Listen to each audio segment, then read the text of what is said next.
Let me tell you a story I never thought I'd say out loud.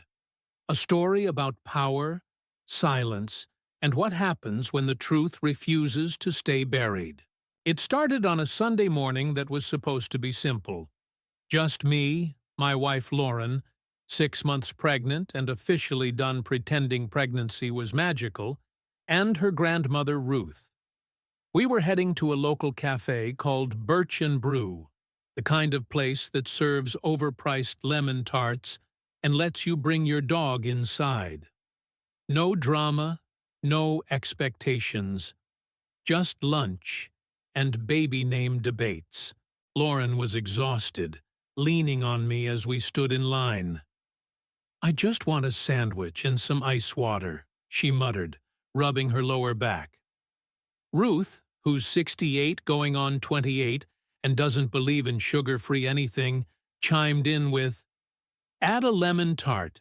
She'll want it later." As I reached for my wallet, that's when she showed up. Bright white sneakers, designer sunglasses indoors, tight ponytail, and a face that had never been told no. Her name? Madison Grant. A name that sounded like it belonged on a yacht. She slid in beside us like there was no line at all. She spotted the last lemon tart and snapped at the barista. "I'll take that." Lauren, already too tired to fight, smiled and said, "Go ahead." Madison didn't even acknowledge her, just gave her the once-over and said, loud enough for everyone to hear, "Pregnant women always think the world owes them something." Before I could respond, Ruth leaned in and said, "She doesn't think the world owes her. Just that sandwich." I tried to diffuse things. No need for tension over pastries. But Madison wasn't interested in peace. She picked up her steaming latte and waited. Lauren's sandwich came out. She leaned forward, just slightly off balance. Pregnancy will do that. And that's when Madison turned. No trip. No stumble. Just a clean, calculated wrist flick. The coffee hit Lauren's hand, her chest, and, God help me, her belly. Everything stopped.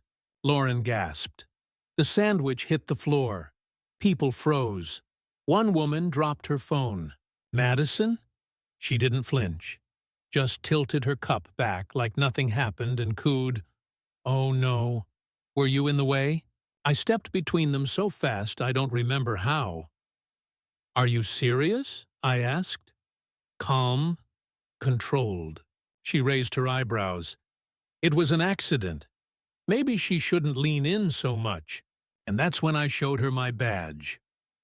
"I'm a county prosecutor," I said. "And what you just did, that's assault."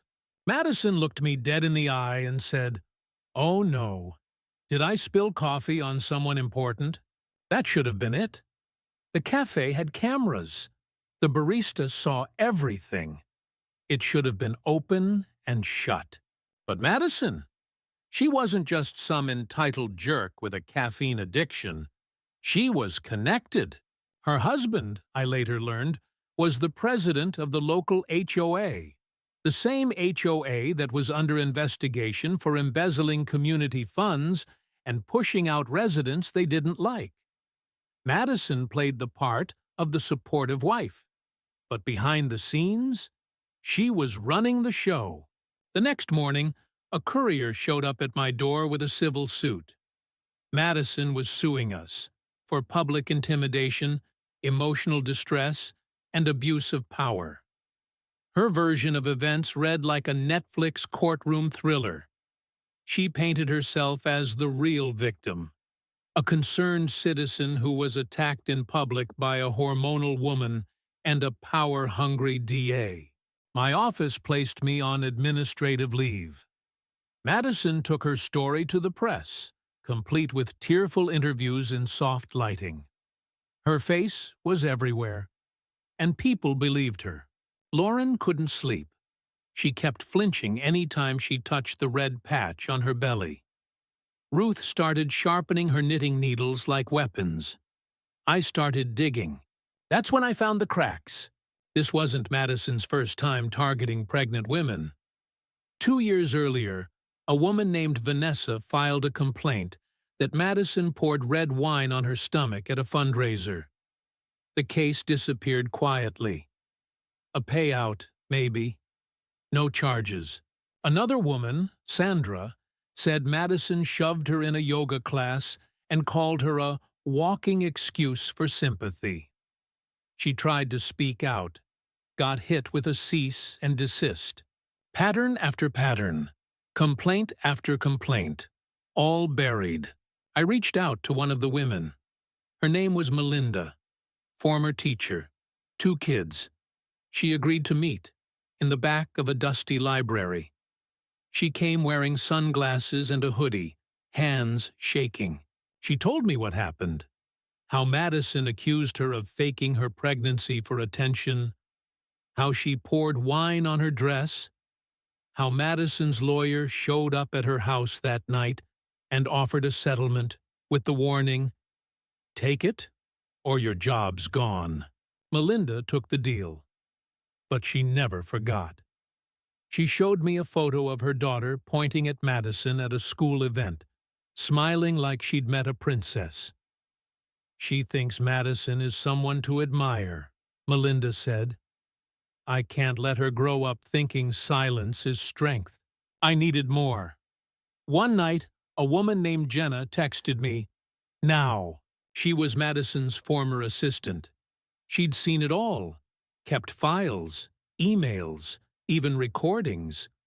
One was from a fundraiser where Madison mocked a woman in a wheelchair for milking the pity card. Another? A video of a young employee crying while Madison circled her like a shark, whispering threats. And in one of the videos, a voice, calm, familiar. Judge Andrew Ross, the same judge who ruled my video evidence inadmissible. "Just recant," he said.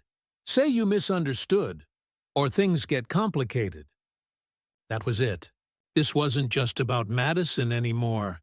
It was about a system, a quiet, smiling machine that protected predators and punished the people they hurt.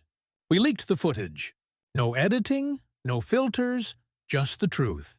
Madison pouring the coffee, the audio of Judge Ross, the testimonies, the silence cracking open. It exploded online. Women from all over shared their stories. Former HOA members, teachers, baristas, even city clerks. Everyone had a Madison story. Her house was suddenly empty. Social media wiped. No interviews. No denials. And me? I didn't get my job back. Not right away. The DA's office launched an internal review. But that didn't matter, because Lauren gave birth to a healthy baby girl 2 weeks later. We named her Talia, not for the past, for the future, so she'd grow up knowing that truth doesn't always get a headline, but it matters. We never went back to Birch and Brew, but we pass it sometimes. New name, new manager, same sidewalk. I glance at the rear view every time, not looking for Madison, looking to remind myself we're still here, and we didn't stay silent. Now, I want to hear from you. Have you ever dealt with an HOA or someone in your community who used their power the wrong way? Have you seen truth get buried, then fight its way out? Share your thoughts or stories in the comments. Let's talk about it. Let's shine some light where people try to keep things in the dark.